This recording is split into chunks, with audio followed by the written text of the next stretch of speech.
India secured another big win today, and we must not forget to mention that. It was a diplomatic win. After a wait for 50 years, India finally attended a meeting as the guest of honor, no less, of the Organization of Islamic Cooperation.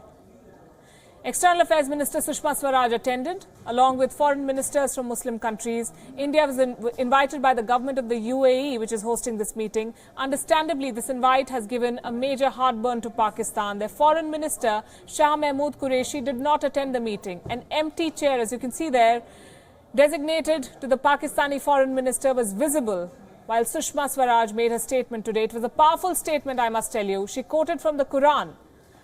None of the 99 names of Allah mean violence, she said. She also quoted from the Rig Veda. Without naming Pakistan, the Indian minister hit out at states that sponsor terror. And we are witnessing the terrible daily destruction in senseless terrorist violence. It is destroying lives, destabilizing regions, and putting the world at great peril. The reach of terror is growing. Its lethality is increasing, and the toll it is taking is rising. In the rich diversity of Southeast Asia, in West Asia and the Gulf, in North Africa and Sahel region, in Europe and North America, in Afghanistan, Bangladesh and India, we see the terrible face of terror. If we want to save the humanity, then we must tell the states who provide shelter and funding to the terrorists to dismantle the infrastructure of their terrorist camps and stop providing funding and shelter to the terror organizations based in that country.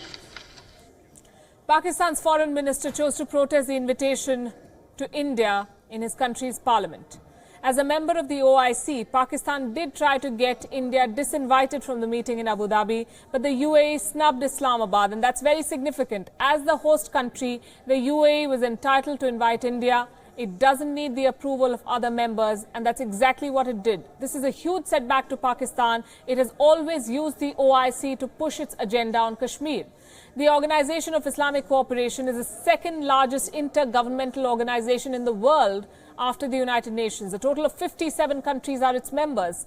India, where more than 10% of the world's Muslims live, the second highest Muslim population in the world, has been left out of the international organization, mainly due to Islamabad's insistence. This invitation is a sign that India's ties with the West Asian countries have improved now. India's ties with the UAE in particular have grown stronger. Indians make up 1/3 of the UAE's population. Recently, Abu Dhabi also helped India in its fight against corruption. Their government had deported Christian Michel to India, the main accused in the Augusta Westland case on New Delhi's request. So why is India's attendance such a big deal? To understand that, we must know India's history with the Organization of Islamic Cooperation. They share a rocky past. It was nearly 5 decades ago that the OIC extended an invitation to India. It was their first meeting. The then Indian government was invited to attend it in Rabat in 1969.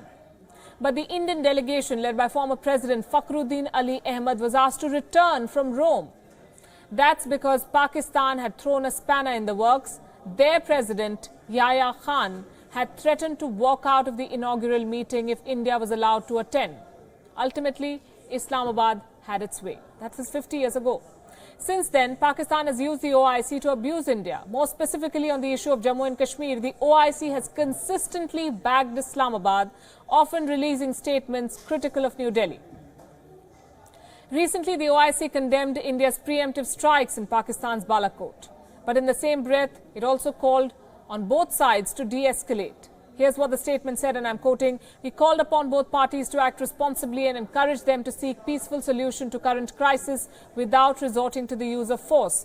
We also called on them to embrace dialogue and work towards de-escalation of the current situation as a matter of priority." They've come a long way, the OIC.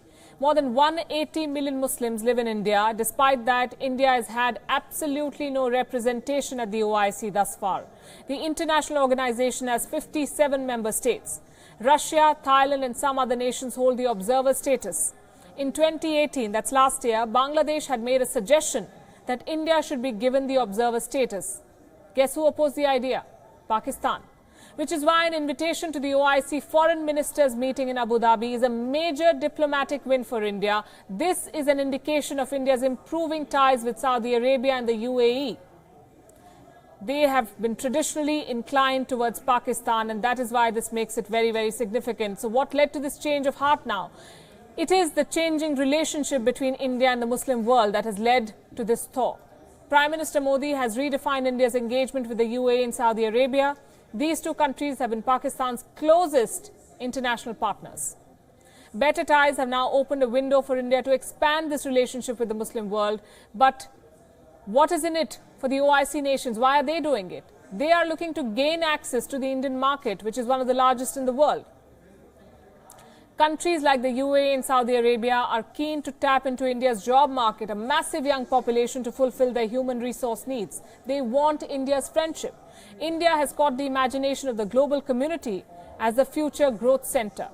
In the past, India has rubbished the significance of the OIC, but equations have changed and interests have changed, which is why these changes are taking place. Had Pakistan mended its ways, things could have been different.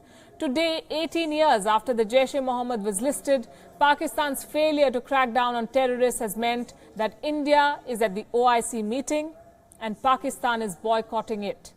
For Delhi, this invite is an important beginning. It makes Pakistan's global isolation total. It also gives India an opportunity to further its geopolitical and business interests. All in all, a win-win for Delhi. And what a day it's been. Wing Commander Abhinandan Varthaman is back home.